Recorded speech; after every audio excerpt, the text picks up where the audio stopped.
Tomar esta mañana también en la conversación que estamos por sostener con Juan Morillo. Juan Morillo es copresidente de investigación corporativa de este grupo de abogados Queen Emanuel Trial Lawyers en Washington, y agradecemos a Juan Morillo, abogado, que esté aquí para hablar del tema. Buenos días y bienvenido. Buenos días, Carmen. Es un placer estar con ustedes. Muchas gracias. Gracias, Juan. Bueno, he leído esta primera parte del comunicado. Se entiende perfectamente que ustedes están diciendo que dañaron a Oro Negro y que ustedes van a buscar que se les resarzan esos daños. ¿Nos puede explicar más ampliamente en qué consiste la demanda presentada en Nueva York? Sí, Carmen, con gusto. Tú hiciste un muy buen resumen, muy completo y muy detallado. Pero básicamente, aunque es una demanda de 130 páginas, como bien dijiste, los hechos son muy simples. Obviamente los detalles son muy importantes porque queremos sostener todas nuestras alegaciones, pero el tema y el fundamento de la demanda es muy simple. Por un lado, tenemos evidencia de la corrupción de la previa administración de Pemex, como tú mencionaste. Tenemos grabaciones de altos funcionarios de Pemex que decían quién en Pemex recibía sobornos, cuánto tenían que pagar en sobornos para obtener contratos, qué pasaba si un contratista no pagaba sobornos, cómo se pagaban esos sobornos, cómo se lavaban, se limpiaban esos sobornos y esos detalles. Y esa evidencia la tenemos y la estamos presentando en un procedimiento bajo NAFTA, en un tribunal constituido bajo este tratado de NAFTA, en una demanda contra el Estado mexicano, pero como tú mencionaste, y es muy importante enfatizar, es que es la previa administración, no la administración corriente, con la que tenemos esperanza que están tomando acciones apropiadas anticorrupción.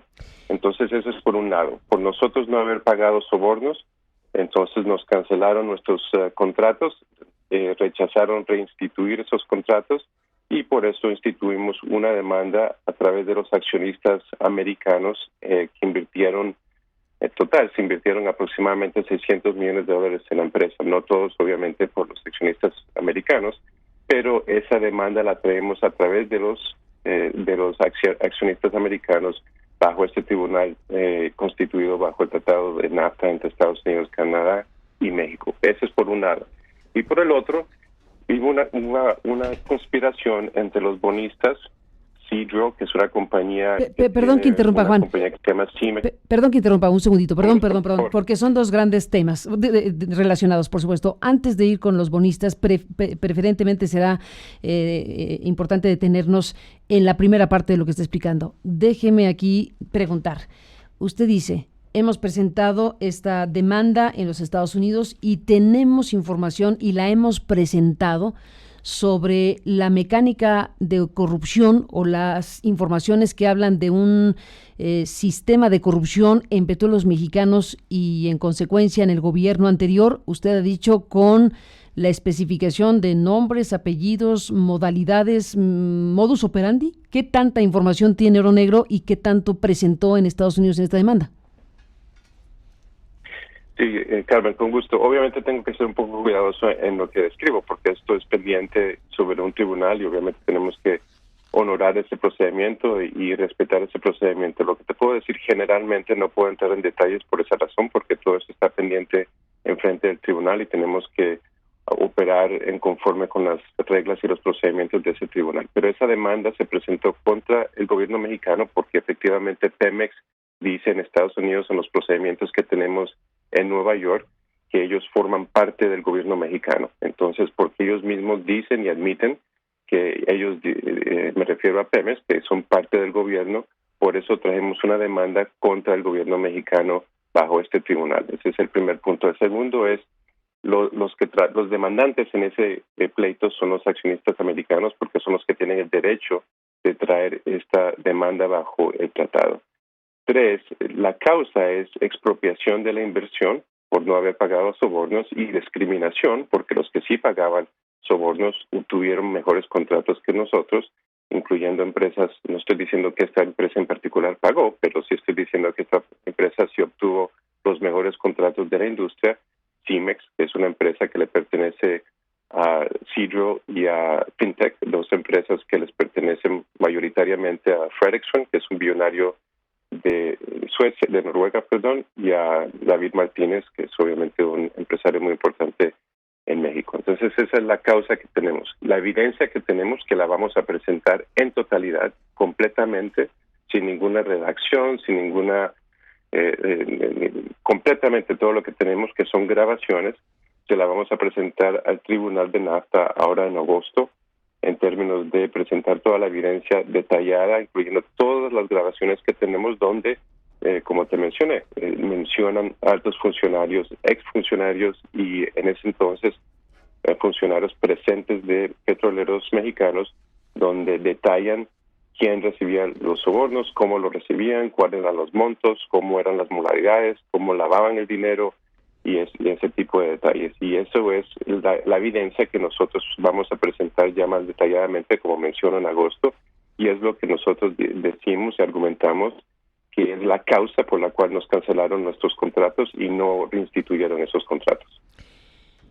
En octubre de 2018 ustedes publicaron un desplegado en The New York Times, aquí mismo lo informamos, y en ese desplegado retomo un párrafo, Juan, que dice: los accionistas estadounidenses de Oro Negro tienen en su poder grabaciones que revelan, entre otras cuestiones, que altos funcionarios de Pemex bajo la administración de Emilio Lozoya, así como otros funcionarios del gobierno, a menudo recibían sobornos de otros contratistas de Pemex, por lo que se propuso destruir a Oro Negro por negarse a pagar dichos sobornos. Ustedes ahora, después de haber publicado eso en The New York Times, están utilizando esas grabaciones para presentar formalmente esta denuncia contra Pemex, contra el gobierno mexicano y contra quién más, Juan.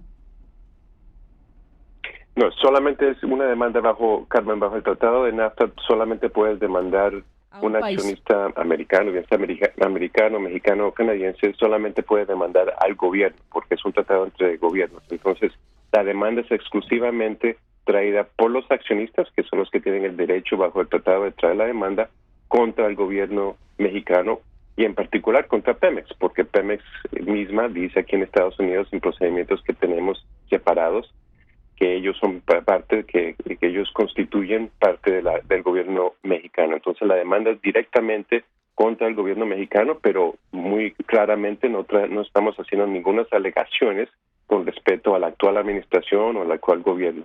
Todas esas son alegaciones históricas con una previa administración, bien sea del gobierno o de Pemex. Entiendo, Juan, pero estará de acuerdo, Juan Morillo, como abogado, estará de acuerdo en que si bien las alegaciones son contra la anterior administración del gobierno mexicano, la cantidad que ustedes pretenden obtener como resarcimiento de este daño que dicen se les causó, pues lo pagará el gobierno que esté en funciones. En este momento está en funciones el gobierno de López Obrador y en todo caso, si ustedes demuestran lo que dicen en tribunales estadounidenses en el marco de lo que el TLC permite y logran que se imponga una sanción por daños consecuenciales y punitivos de $1 billón, entiendo que son dólares o son pesos, ¿son dólares? No, son dólares. Son dólares. Ustedes están planteando que el daño que se les causó es de $1 billón que pagaría México con el gobierno que esté. Sí, es correcto. Desafortunadamente le tocaría a la administración actual y al tesoro actual del gobierno mexicano pagar esa cifra. Desafortunadamente. Nosotros todavía tenemos la esperanza de llegar a un acuerdo negociado con la actual administración por varias razones, incluyendo porque la actual administración está tomando pasos fuertes y claros y transparentes contra la corrupción y porque obviamente no tuvo ninguna responsabilidad en términos de ciertos de los hechos que alegamos en nuestra demanda. Entonces siempre los accionistas americanos están totalmente abiertos a una negociación amigable para llegar a un acuerdo que evite un pleito hasta el final, hasta el fondo. Me imagino, pregunto a ver si es lo correcto. Usted dice, sí estamos dispuestos a llegar a un acuerdo, que tendría que ser un acuerdo que restituya la posesión de las plataformas y que restituya los convenios o contractuales que dejaron de tener. En eso, Carmen, tenemos flexibilidad. Nosotros estamos abiertos a un diálogo con el gobierno. En este momento, para ser muy claro, no tenemos ningún diálogo con el gobierno, desafortunadamente. pero estamos totalmente abiertos y no entraríamos en ese diálogo con ninguna demandas categóricas. Entraríamos de buena fe, abiertos a una resolución que sea beneficiosa para el gobierno y obviamente para los accionistas que perdieron muchísimo dinero porque la empresa no pagó sobornos. Entonces no quiero decir cuáles serían nuestras demandas o categóricamente lo que queremos, porque no tenemos ese sentimiento. El sentimiento que tienen los accionistas americanos es de ser abiertos con la actual administración, de entrar en un diálogo amigable y de ojalá poder llegar a un acuerdo, pero sin entrar con ciertas perspectivas o líneas demarcadas o categóricas. Lo más potente, Juan Morillo, que tienen ustedes para presentar esta denuncia en los Estados Unidos, esta demanda en los Estados Unidos, son las grabaciones que están en poder de ustedes. ¿A partir de qué? ¿A partir de qué obtuvieron grabaciones? ¿De qué naturaleza? ¿De qué origen? ¿De qué alcance? Sí, claro, Carmen. Obviamente porque tengo que respetar el proceso legal. Lo que te puedo decir, tengo ciertas limitaciones en lo que puedo decir, pero lo que te puedo decir es lo siguiente, que yo creo que es muy contundente. Número uno, que son grabaciones que obtuvimos legalmente, obviamente, legal y éticamente. Número dos, son grabaciones de funcionarios actuales, o en ese entonces actuales, o exfuncionarios de Pemex. Son grabaciones donde, como mencioné anteriormente, mencionan específicamente nombres de quién dentro de la organización de Pemex y el gobierno de Pemex obtenía sobornos, demandaba sobornos, en qué cantidades, cómo los demandaban, quién los demandaban, qué vehículos utilizaban para obtener esos sobornos y para lavar y limpiar el dinero. Entonces todo eso lo tenemos detalladamente, pero obtuvimos esta evidencia obviamente legalmente, o si no la podríamos utilizar y no nos vamos a involucrar nosotros como abogados en ninguna conducta que no sea no solamente legal, pero ética. Entonces eso es lo que te puedo decir, la obtuvimos legalmente, éticamente, son grabaciones y las tenemos en totalidad y se las vamos a presentar al tribunal ahora en agosto de este año. Para que sean legales, Juan Morillo, tienen que haber ocurrido una de dos cosas, o bien las personas que hablan en las grabaciones voluntariamente lo hicieron para esta causa, o bien ustedes con una orden judicial desde Estados Unidos o desde México pudieron intervenir comunicaciones. ¿Cuál de las dos? Sí, Carmen, en esos detalles, con todo perdón, no puedo entrar porque son pues detalles que tenemos que presentar en primera instancia al tribunal, pero lo que te puedo asegurar es que estamos totalmente confiados en que y no lo hubiéramos hecho, en que tuvimos no solamente legalmente, pero éticamente. ¿Puede Juan Morillo decir en este momento cuál es el dato más revelador, lo más relevante del contenido de esas grabaciones? Sí, definitivamente. Lo que a mí me parece lo más contundente es tan usual que era este sistema de sobornos y que no era gran cosa y eso me significó que no era algo, como te dijera, que causaba sorpresa, pues, que era parte de la cultura. Lo que más me causó impresión a mí es que en las grabaciones hablan tan naturalmente de cómo ocurre este sistema de corrupción y de soborno, que ya era algo usual, parte de la cultura de la empresa. Eso fue lo que más me causó impresión. En contraste, como mencionaste, yo llevo con otro socio la práctica criminal penal del despacho, y en mi experiencia, pues obviamente muchos de casos de corrupción, pues es un caso solitario o es algo que es extraordinario. Y aquí el contraste es que era algo totalmente normal, parte de la cultura. Ustedes han dicho en el desplegado de octubre en The New York Times que esto ocurrió, que estas grabaciones están referidas a la administración, al tiempo de la administración de Emilio Lozoya Austin, el hoy exdirector de Pemex, que se encuentra en México también bajo proceso de investigación. En el caso de las grabaciones que ustedes tienen y que están presentando con esta demanda, ¿involucran a Emilio Lozoya? No te puedo responder esa pregunta por las razones que mencioné, pero lo que te puedo decir es que involucran a muy altos oficiales y ejecutivos y funcionarios de ambos, de Pemex y del gobierno mexicano. del gobierno mexicano en funciones en el gobierno de Enrique Peña Nieto exclusivamente? Correcto, de la previa administración. ¿Hasta dónde, abogado, puede contar públicamente las cosas? Entiendo que están en el proceso, entiendo que están reservando información, pero están diciendo cosas muy graves para México y que están enfilados al próximo mes de agosto. ¿Agosto por qué? ¿Porque es cuando se reúne algún panel en el TLC? ¿Por qué esa fecha? Sí, exactamente, Karen, porque es un procedimiento, ya se constituyó el tribunal. Entonces los pasos que tenemos que seguir, que ambas partes tenemos que seguir, el gobierno mexicano y los demandantes, los accionistas americanos, es de presentar una notificación al gobierno mexicano que vamos a iniciar un procedimiento bajo NAFTA, lo cual lo hicimos. El gobierno mexicano tiene el derecho de responder, lo cual lo hizo.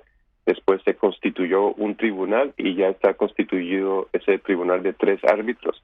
Y fueron los 3 árbitros que dijeron cuál va a ser el horario del caso. Y esto es parte de ese horario del caso, donde tenemos que ya comenzar a presentar nuestras pruebas por orden del tribunal. Y ellos impusieron esta fecha para presentar nuestras pruebas. ¿Tiene fecha precisa? Perdóneme, Carmen, no me acuerdo el día preciso, pero creo que es la segunda parte de agosto. Los bonistas, Juan Morillo, usted mencionó que, bueno, ustedes están diciendo en la demanda, alegando que los bonistas y Pemex se coludieron para destruir a Oro Negro. ¿Quiénes son estos bonistas? ¿A quién se refiere? Son fondos de inversión americanos, europeos y asiáticos que se dedican a invertir en el sector energético y que compraron bonos de Oro Negro a un descuento muy grande.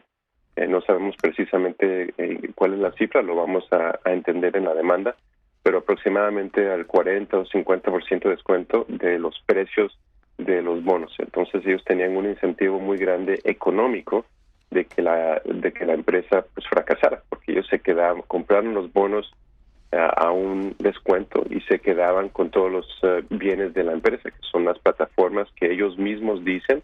Esto no es nosotros diciendo, esto ellos lo dijeron en el procedimiento de bancarrota que tenemos pendiente en Estados Unidos. Como bien sabes, hay un concurso mercantil, un procedimiento de bancarrota en México, pero porque la empresa tiene bienes en Estados Unidos, instituimos también un procedimiento de bancarrota en Estados Unidos y en ese procedimiento obtuvimos mucha de la evidencia que estamos utilizando en nuestra demanda contra los bonistas. Y en ese procedimiento obtuvimos evidencia de los bonistas propiamente de ellos, donde ellos calculaban que el valor de las plataformas era de por lo menos 150 a 175 millones de dólares. Entonces, obviamente, compraron los bonos a un descuento, quieren que les paguen todos los bonos 100% y además de eso se quedaron. El logro de ellos, aunque sistemáticamente le dijeron a la Corte que era falso, que ellos no querían las plataformas y la Corte de Nueva York ha dicho públicamente que lo que dijeron los bonistas, esos fondos de inversión, no era correcto y fue una fabricación. Ellos se quedaron con las plataformas, o sea, 5 plataformas que ellos dicen que tienen un valor cada plataforma de entre 125 y 175 millones de dólares. Juan Morillo, bueno, usted ha dicho que quienes están promoviendo esta acción legal son la parte accionaria de Oro Negro estadounidense, en razón de lo que les permite el Tratado de Libre Comercio. Hablemos, le propongo en estos últimos minutos, de la parte accionaria mexicana. Oro Negro no es una empresa cualquiera, bueno, ninguna empresa es cualquiera, pero en este caso es importante decirle al público que esté escuchando esta conversación que Oro Negro fue fundada por personajes relacionados con el más alto nivel político y empresarial de nuestro país. Y me refiero a la fundación de Guillermo Cañedo, que en su momento, bueno, pues estuvo identificado precisamente, bueno, José Antonio Cañedo White, hijo del cofundador de Televisa, Guillermo Cañedo, por ejemplo, es uno de los fundadores de Oro Negro. Está Gonzalo Gil, a quienes ustedes representan, director general, hijo del exsecretario de Hacienda de México, Francisco Gil Díaz, un hombre en su momento sumamente poderoso. Está también en el contexto accionario y directivo de Oro Negro gente relacionada con Pemex en su momento, como quien fuera director de Pemex, Luis Ramírez Corzo.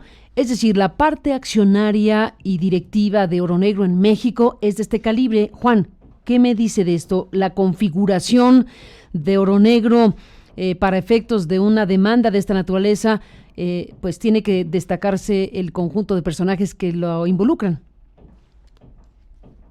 Sí, claro, Carmen, con gusto te respondo esa pregunta. Primero que todo, solamente una clarificación con todo respeto. La demanda que trajimos bajo NAFTA, el Tratado de Libre Comercio, como mencionaste, es los demandantes son los accionistas americanos. La demanda que presentamos hace un par de días en Nueva York es una demanda que trajo directamente la empresa contra los bonistas. Esa era solamente una clarificación que quería hacer. Con respecto a los personajes o los individuos ejecutivos que acabas de mencionar, yo creo que es importante destacar que los dueños mayoritarios de la empresa son las Afores, que como bien sabes son fondos de pensión en México, que les pertenece aproximadamente el 47% de Oro Negro. Otro porcentaje muy importante son accionistas americanos, otro porcentaje también importante son accionistas europeos. El punto es que la participación accionaria de los individuos que acabas de mencionar es relativamente insignificante. La participación de Gonzalo o de José Antonio. Obviamente, el señor Francisco Gil no tiene nada que ver con la empresa, no es accionario, no es consejero, nunca ha sido miembro de la junta directiva. Paco Gil no tiene nada que ver con la empresa de Oro Negro. Y otro detalle muy importante de destacar es que el proceso que utilizó la empresa fue un proceso formal de licitación como obtuvo los contratos, o sea, fue un proceso desarrollado, implementado y supervisado por Pemex, donde transparentemente participó la empresa para obtener los 5 contratos. Los contratos que tenía Oro Negro eran de los peores en la industria, o sea, los términos, los precios que tenía Oro Negro que Pemex le pagaba eran de los más perjudicados o menos buenos en la industria. Los servicios que tenía que prestar Oro Negro, obviamente con gusto, ¿no? Oro Negro no se está quejando. El punto solamente es, uno, que obtuvo sus contratos a través de un proceso transparente, formal, de licitación, instituido, implementado y supervisado por Pemex, y que los contratos que obtuvo Oro Negro eran de los peores en la industria, y que estos individuos como José Antonio, que era el presidente de la Junta Directiva, en su forma personal no tiene una participación importante para nada. Lo mismo el señor Gonzalo Gil y lo mismo el exdirector de Pemex, el señor Corso. Bueno, eso es un tema importante del cual seguiremos hablando, si me lo permite, Juan Morillo. Por lo pronto se nos acabó el tiempo. Dejamos aquí la noticia de que ustedes han procedido ya a demandar, bueno, ya está la demanda en curso en contra de los tenedores de bonos de Oro Negro, en contra del gobierno mexicano, en contra de Petróleos Mexicanos, que pretenden un resarcimiento de $1 billón en pérdidas, que están dispuestos a negociar con el actual gobierno, lo que no habría hecho este gobierno, sino el gobierno anterior, según sus acusaciones, y que tienen en su poder y van a presentar en agosto las grabaciones que usted afirma obtuvieron de forma legal, no puede explicar de qué manera, pero que ahí en esas grabaciones se da a conocer con detalle pues la forma en que sistémicamente habrían ocurrido actos de corrupción en Pemex, ni más ni menos. Eso es lo que está hoy a la mesa y se resolverá en un panel del TLC. Ya hay 3 árbitros designados, ¿cierto? Exactamente, Carmen. Pues Juan Morillo, sigamos hablando y dando curso al seguimiento de esta información. Le agradezco que nos tome la llamada para seguir hablando del tema en este momento. Gracias por estar aquí. Buenos días. Muchas gracias. Buenos días. Buenos días al copresidente de investigación corporativa de Quinn Emanuel Child Lawyers en Washington,